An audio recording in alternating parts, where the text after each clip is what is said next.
I'm Megan Van Petten, founder of the Esports Trade Association and host of the Esports Connected podcast.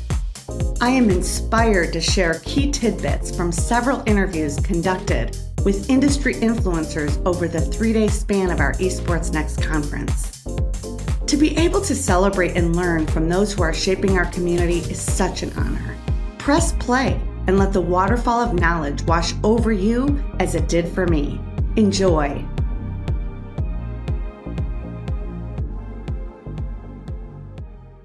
We are here at Esports Trade Association Conference, Esports Next. I am here with an amazing leader in the esports space, nonprofit founder, organizer, parent of esports, children's? Sure. Yes. Chris Spazowski. Yes. I did it right? Spazowski? Spakowski. Close enough. Say it again? Spakowski. Spakowski. I see I did the Mike Wazowski thing. Yeah, it throws people off. It happens. You should have caught me. It happens. Say it again. It's Chris Spakowski. Spakowski. We got Chris Spakowski. I almost said Wisconsin. Spakowski. Boom. Here. There we go. From COPE, Coalition of Parents in Esports or of Esports? In Esports. In Esports, yep. Right. So we're going to give Chris 2 minutes to talk about COPE and talk about, it doesn't have to be too deep. You don't have to get a shovel. It's not too crazy. We're going to give you 2 minutes, and we're going to put you on the clock. Tell us about COPE and yourself. Ready, go! Cool. Thanks again for having me. Appreciate it. My name's Chris. I am the father of a pro gamer, content creator, streamer, skeptic. He is signed with Misfits Gaming. Coming up through the scene with him, didn't really have a lot of support. Didn't really have a lot of resources for him. So meeting all the other pro players and parents coming up through the scene, we all realized we had a lot of the same experiences coming up, where we were going to meet and greets, answering a lot of questions from parents. From the very basic to what are esports to can you make a career out of this? How do you manage your kid's social life? How do you manage his health and wellness, making sure he's active? So last year, over COVID, we all decided to get together. It was actually kind of funny. It was a thread on Twitter. A kid tweeted at us, and he was like, "Why do you support your kids, and how do I get my parents to support me?" So all the parents kind of chimed in and started talking to him and replying to him. And one of the parents joked, was like, "You should really start a coalition and call it COPE, Coalition of Parents in Esports." So Shay, fellow co-founder, and I just kind of ran with that. We took it and ran with it. We started the Coalition of Parents in Esports. Main reason behind it was to educate parents and provide all the resources for parents and their kids to show them that there are a lot of, not just resources out there, but there are a lot of amazing opportunities for them to pursue their career in esports. Main thing being that you don't need to be the top 1% of pro players or content creators to make it here. There are a lot of opportunities, whether it be the back end side through marketing, shoutcasting, production, promotion. There are so many opportunities for parents and for kids to really make a career and do well in this space. Yeah, Chris, I love that. So with the last 10 seconds, where can people find more information about you online? They can find me, C. Spakowski, on Twitter. They can find COPE GGs on Twitter, at COPEGG. And you can also see us, check us out on our website at cope.gg online. Boom. So we're here. I want to talk a little more since I got your 2 minutes in, because it's worth spending time with you, because I've only talked to you on Zoom calls or seen you on a NASIV panel and multiple panels talking about this, you and Shay or you separately. Yep. And what's it like to be a parent of a pro esports player? What's it like for you? And what's it like for you, one, and then 10 years ago, do you think this is where everything would be? 10 years ago, thinking this is where I was going to, definitely not. No, absolutely not. If someone had told me 10 years ago this is where I was going to be, I would have thought they were crazy. But being a parent of a pro player keeps me on my feet. Always learning, always looking to talk to new people so I can learn more about the industry. It's so big. There's so much to know about this. There's so many people here. I think that's when people usually ask me, like, what do you wish you knew before getting into the space? I wish I knew how big it was and how many people there were here, how many opportunities there were. So yeah, it's a lot of getting to learn new things and keeping on my toes. What is the best advice? You talked about this, and this is what your organization does. This is what you do. Mm-hmm. What is the best advice for? And I've probably said this before. Like, I had Michael Jordan posters on my wall. So like, oh, I want to be a basketball player, and I wanted to be like Mike, and that's what it was in the '90s. Now, kids, like your kid maybe has, obviously he is the younger ninja. I guess, what's the term he's been referred to as? Baby ninja. He was called Mini Ninja, Baby Ninja. Yeah, you know what he was called. Okay. Yeah. So may have different streamers or different teams or whatever on his wall or backgrounds or phones or whatever. Mm-hmm. But when I was growing up, I had that idea, and many kids I grew up with were all like, I'm going to go pro in football or soccer or something. And now kids are, I'm going to be a YouTube content creator. About like David Dobrik or something, or Mr. Beast. What is some advice you can give parents so they can not like just destroy their kids' dreams, which a lot of parents do, and then not what's the middle between destroying the dreams and saying, I'm going to do everything for you? What's the middle ground? Just be supportive. Talk to your kid. Get to know what they love about gaming, what they love about being a content creator. I think the biggest hurdle that parents have to get over is their fear of the unknown. They're quick to discredit having a career in the industry, whether it be being a pro player or a content creator, because they just think it's a fad. They think it's a one-off. Like Ninja, David Dobrik, they all got lucky. It's not going to happen. You can't really have a career here. So getting over that hurdle and getting to know the space, getting to know the industry, and getting to know what your child loves about it and what they're really passionate about, and treat it like any other sport. Parents are out there just being supportive of their kids playing Little League, getting the best equipment, going to travel games with them. Treat esports gaming the same way. So basketball players, they could shoot 1,000 free throws and really wear themselves out. Mm-hmm. When it comes to video game, and I must grind because I need to get to diamond or whatever. What are some, for the last topic here, what are some of the really good tips we can give parents to help tell their kids that the grind isn't as important unless you do X, Y, or Z? There are so many things that factor into the grind. I mean, the grind, yes, it includes practice, it includes your aim training, but it also includes a good sleep schedule, eating healthy, getting out, getting exercise. If you just sit there and you focus on your gaming all day, 12, 14 hours a day, you're going to burn yourself out. LeBron isn't out there taking free throws for 12, 15 hours a day. He's studying game film. He's working on so many different other things where he eats right, he's exercising, he's staying fit. The more you're out there getting your exercise, eating right, sleeping right, the sharper you're going to be in game. I think a lot of kids don't realize that, and they think that they have to be there practicing 15 hours a day. Yeah. But that's not always the case. Take a break. Take a breather, walk away from the game, do something else. When you get back into it, you'll be going back in a lot stronger than you were. So kids, prove your parents wrong, not right. Prove them right. Don't prove them right by allowing them to say that you played video games all day long and that's all you do. Don't prove them right. Prove them wrong. Yes. Okay, kids? And then parents, help your kids by giving them an outlet, an opportunity. They all play video games. So why not just support them? Okay, thanks, Chris. Appreciate you. See you guys. It's been fun. Bye. We are live and back at the Esports Trade Association Esports Next Conference. So excited to have another leader in the esports world. We had Chris, last name fill in here. Doesn't sound like Steve Wazowski, but it's close. And we have the founder and CEO and director and amazing all things that are Cope, Shay. How are you? I'm doing great. How are you? Say your full name here so everybody knows. My name is Shay Williams. I'm known as Shaymon online. And yes, I am a co-founder of Cope. Co-founder of Cope. So I'm put you in the hot seat. Okay. Okay, and you're going to have 2 minutes up here above your head.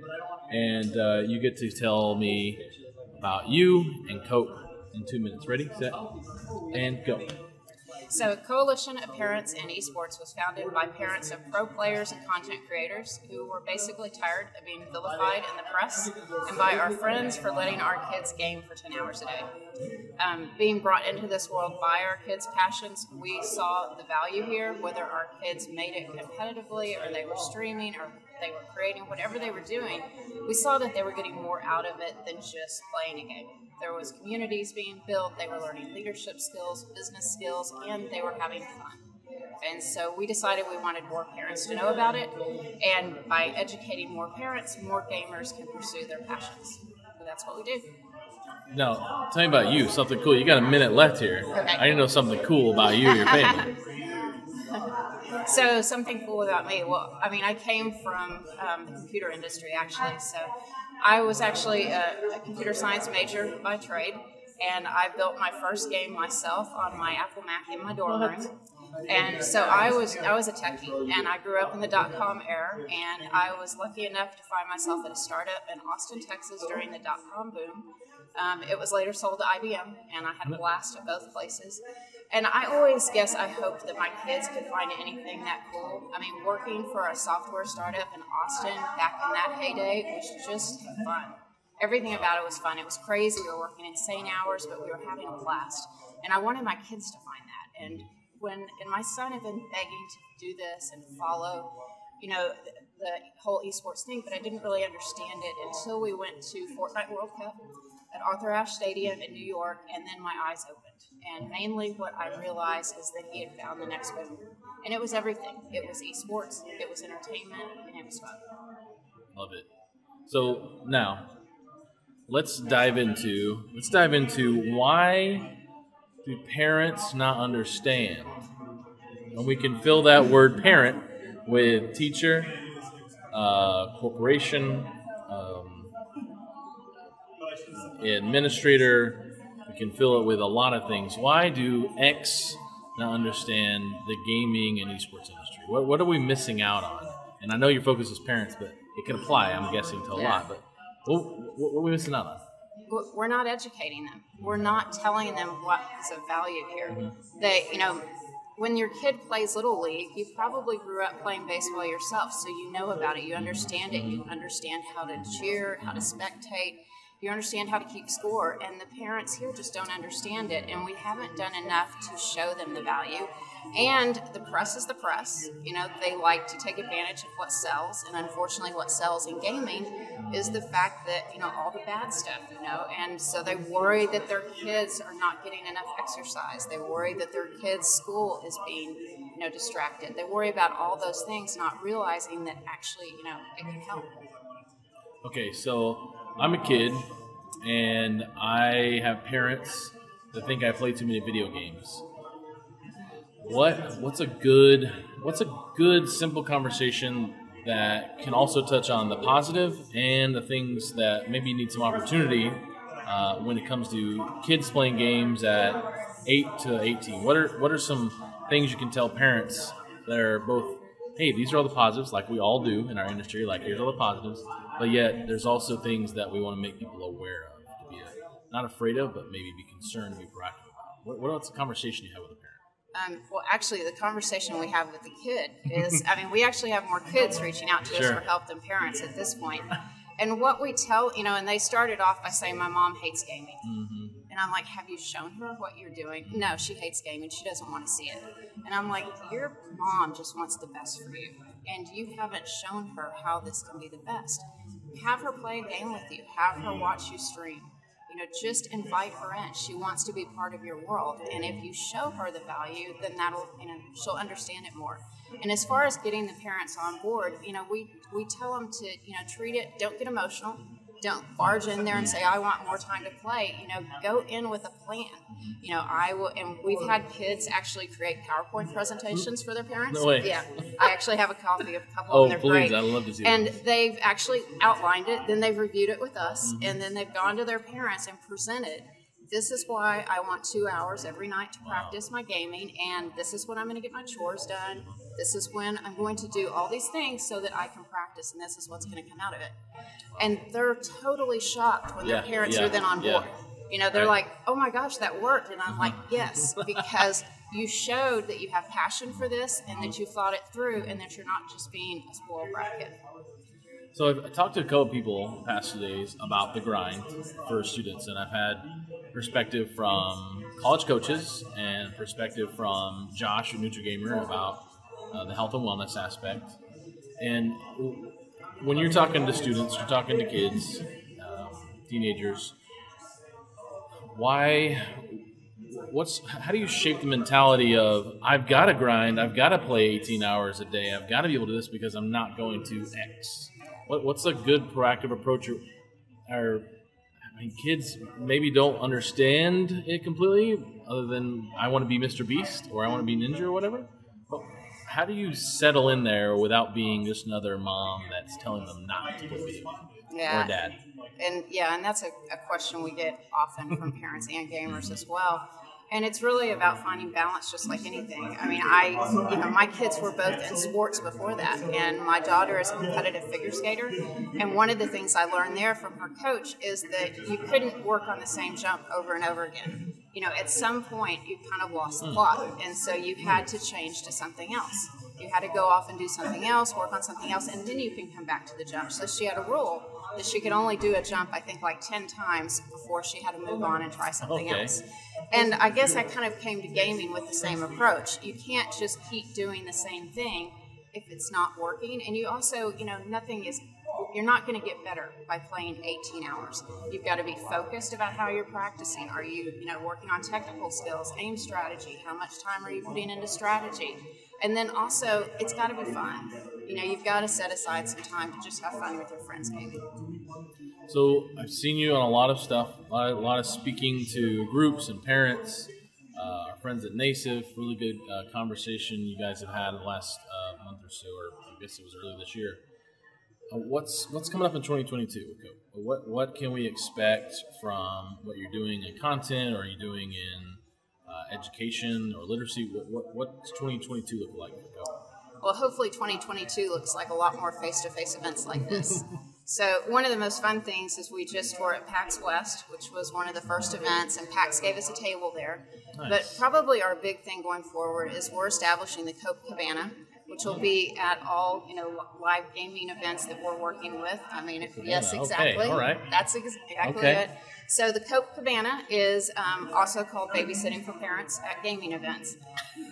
One of the things you'll notice if you've ever been to TwitchCon or if you've ever been to PAX is the parents are usually sitting on the side of a wall, scrolling their phone, and probably texting their kids saying, "Are you ready to go yet?" Oh my God. So what we want to do is create a space for parents, kind of like a partner lounge for parents, but right out in the middle of the floor, and we're going to have a small stage where different vendors can come in and talk about, their products for wellness or for, financial wellness is one of our pillars, but also where schools can come and talk about what they're looking for university recruitment.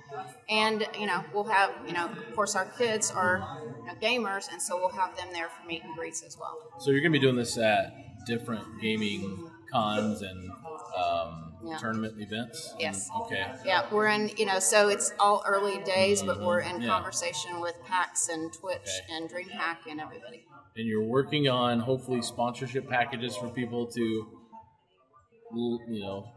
be a part of this Coke Cabana, and people who want to, spend some time talking about the healthy things or how to talk to parents. Yeah, I mean, we want them to educate the parents, the whole thing. Not just the kids. If you want, the kids have money, but it's their parents' money. So if we want the parents to buy in, just like in Little League, you're going to buy them the best bat. You're going to buy them all the best equipment. But here, we haven't really explained to the parents why that's important. And I think we can do that. It's so common for us in traditional sports as parents to, drop off kids for practice or sit out on the sidelines and scroll our phones. It's funny at my kids' football to look back and be like, oh my gosh, everybody's on their phone right now, and I'm trying to see my kid if he can pull a flag or not on the flag football field. And then I get on my phone as well. So I love the idea of the Coke Cabana. So where did that idea originate from? It originated from just being at these events and seeing that, parents didn't have a place to go. They feel out of place. And I think that we just need to invite parents to the table. So if I go to TwitchCon and I've got a kid playing in a tournament, or one of a teenager or something playing in a tournament, I can go to the Coke Cabana in the middle and get educational resources, literacy. I can listen to something on a stage. Yes. Maybe some entertainment. Yeah. I'm wondering. Okay. Oh yeah. Oh, okay. Yeah. Entertainment for the Gen X and the Boomers. Okay. We got it. And then there's is there going to be food? Well, we're lobbying for a bar. Okay. So this is the parent place, and what the other thing parents do is they tend to find the closest bar. Right. But they don't want to leave the venue, so why make them? Let's have it all. Well, that's why baseball fields have playgrounds next to them, right? It's okay, Timmy, your brother's playing. Go play the playground so I can see you at the same time and watch the home run. Yes. Exactly. Same mentality. And of course, our other big initiative is scholarships. So we are providing support, which we do a lot of right now, to gamers and parents. And all of our partner resources. We're not trying to do it all ourselves. We really just want to be that hub where parents can go and say, who can help me with this? And we point them to our partners. But we're also providing scholarships. So we're working with a few sponsors right now to get money for next year, and we will have scholarships that kids can apply for, and they don't have to be pro gamers. They don't even have to be gamers. It can be in creative fields related to esports, and they can use it for higher education, but they can also use it to travel for TwitchCon, an event, anything they want to go to, and they can also use it for their setup. Sign me up. Varsity Sports Foundation will support that, always. Of course, we're always going to support what you guys do. And we need more... Can we clone you? Is that okay? I mean, we need to clone Shay, maybe Chris, and we need to have you guys out, and maybe these Coke Cabanas just everywhere. We need a Coke Cabana here.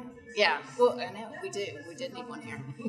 But that's actually the hardest thing. We are a very small group right now, but that's another big initiative for 2022 is actually having Coke chapters, because that's the thing. Yes. There are parents like me out there every place that are starting to get gaming, and they want to help too. They see what's happening in their communities, that kids aren't being supported, that there aren't the rec centers and the schools don't understand. So the more parents like me, we can be out there in every school district, every place talking to them. Okay, Shay. So where can we go to find more information about Cope? On website, socials, and yourself. Okay, so Cope is cope.gg on our website. It has all the links. We are actually most active on Twitter, though. So if you really want to see what we do, go to Twitter, because that's where the gamers hang out. And there it is, CopeGG. Again, I'm Shaymon. And on Twitter, I'm SHAEMMON. And you can also find me on LinkedIn at Shay Williams. Awesome. Shay, thank you so much. It's always an honor and a pleasure to learn from you and tell people about what you're doing. That's what I definitely want to make sure people know about what you're doing. And maybe there's some people out there, some sponsors who want to sponsor Cope, be a part of the Cope Cabana at TwitchCon or DreamHack or something in 2022, 2023, or maybe a 3-year deal. I don't know, just throwing it out. Hey, Intel, hello, how are you? Get right here, some money. So thanks, guys. See you later. Thanks. Bye.